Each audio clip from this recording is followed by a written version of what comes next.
When you step into the famous octagonal room, your first stop at the Haunted Mansion, the disembodied ghost host asks, is this room actually stretching, or is it just your imagination?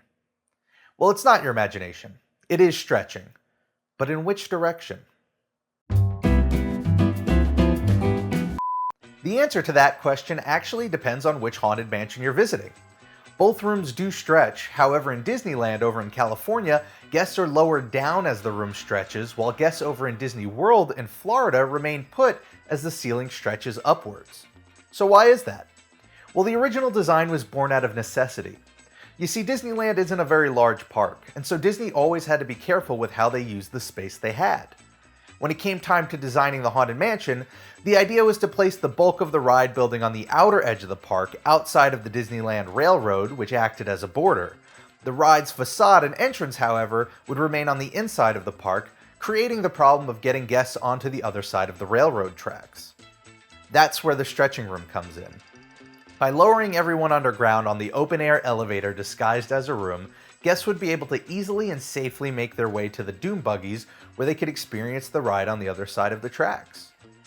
Over in Florida, size wasn't an issue, so they didn't have to employ the same solution.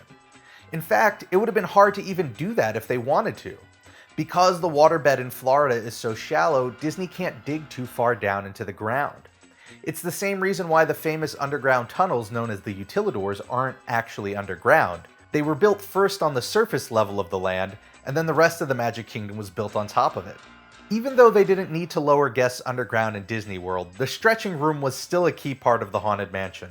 So instead, the room was designed such that the upper half would raise up when stretching while guests stood in place.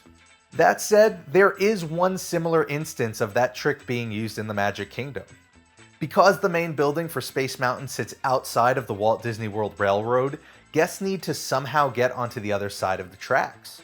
That's why the queue for the Disney World Space Mountain requires descending a few gradual ramps before eventually ascending back up into the main queue room. The Haunted Mansion stretching room is a wonderful example of Imagineering ingenuity.